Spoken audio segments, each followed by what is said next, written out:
Hey guys, so I just want to go over a few reasons as to why you might see a weight loss plateau. And what better to do in front of than my giant metabolic pathways poster. These are all the things your body's doing as we're eating, as we're consuming foods, as we're breaking them down into the nutrients that we need. We're not going to go over all that, but I think it's pretty cool.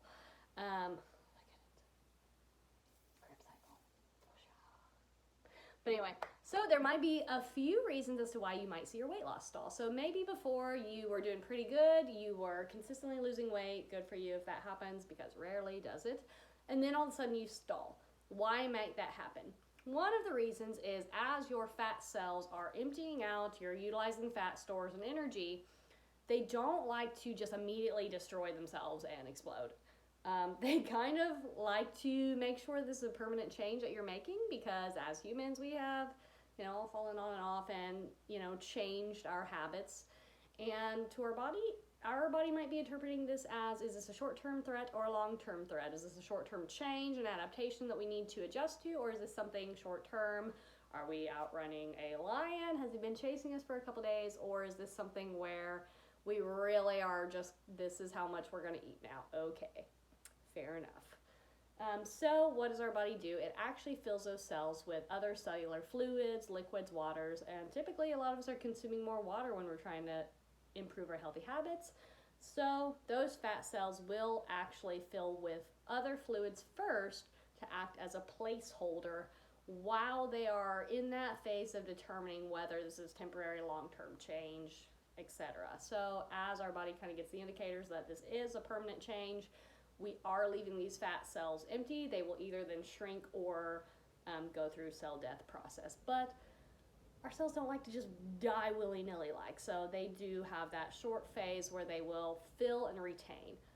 We also may be retaining more water in general, because as we're being more active and working out more, water is going to be held and retained as part of the inflammatory process to make sure that we are recovering and healing and making sure that there's padding as well as fluid to those areas that need it.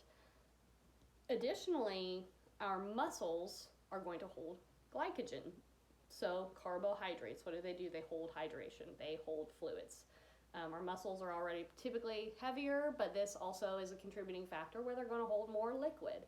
So we might be getting smaller in size, but our density is increasing. Another reason we might see a stall in weight loss is, so maybe you were eating a certain amount of calories consistently and you were at this body size, but as you've lost weight, this amount of calories is still going to now be maintenance for your new body size, which is great. Good job, new body size. So what do we do? How do we get past that? If we've seen that the fat cells did not drop off and we are actually at a true maintenance phase, we can either increase our activity or we can make a new adjustment to our intake of calories and then maybe bring it a little bit down. So that'd be this side. So bring the calories down while we are, to make sure that we're still in a deficit. So you can either increase your activity a little bit or you can decrease the calories to match that new body size. Because as a body gets smaller, it's going to have a lower maintenance. That just makes sense. It's not your metabolism is getting wrecked. A smaller body needs to be fueled less. I do not need as much fuel and intake as my husband. As I lose weight, I still do not need as much fuel as a bigger body type.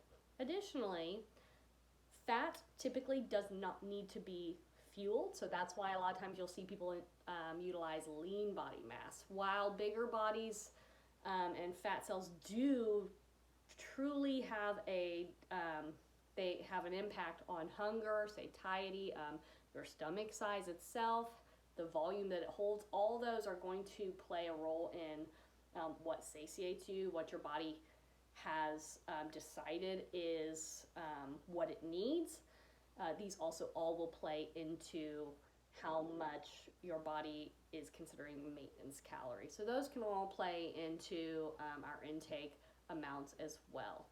Another thing is, a lot of times while we are not aware of it, we may have adaptations in our NEAT or our non-exercise activity thermogenesis. So maybe you did go run 3 miles every day and you've been consistent on that, but you have moved less. So your body subconsciously has adapted to match your energy output. So you're at a break even and it sucks. So how do we get around this? We just monitor things like steps, our step count. You know, we all have like tracking apps and stuff like that to make sure that we're still doing that. You might see that you fidget less, you fuss with your hair less, you don't clean as much, you don't want to carry the groceries in or put them away, you are less of a hand talker as you diet down, and these are natural things that our body does, so we just have to be aware to counteract them. Also, don't be super duper hardcore at first and then fall off. You know, a lot of times you see people who want to run every day and then they stop. You're probably beating the crap out of your knees. You're probably hurting your joints. You're probably feeling a lot of pain and inflammation, and you may even see the scale go up because of those things. And our body is going to have those things happen to kind of stop you from beating the crap out of yourself. So slow increases in activity, gradual increases in activity, walking more, taking multiple walks throughout the day. It's a lot easier to go on 3 15-20-minute quick walks than it is to run for an hour. And you can consistently do that and incorporate it into your routine without causing a lot of other tissue damage. And we're not talking like workout muscle damage. We're talking like joints, ligaments, impact damage. So you kind of have to view things in like a long-term consistency sort of mindset. I don't want to beat the crap out of my knees and then turn around and do leg day. You know, so you have to just be very intentional in that regard and still make sure you're getting your steps in. I hope some of these tips have helped. If not, reach out if you are still struggling and don't know what to do, and none of these little adjustments or changes or mindfulness are going to make a difference. You've already looked into this. You still are just wanting to pull your hair out and just give up. Reach out. We will talk and we will figure out what's going on, and I would love to help you guys, but I just wanted to throw some of these tips out there if you've kind of hit that plateau and you don't know what to do next. And also the answer is not a cleanse. We're not going to go jump on a cleanse. We're going to make adjustments. We're going to be strategic about it. So hope that helps. Have a great day, guys. Bye.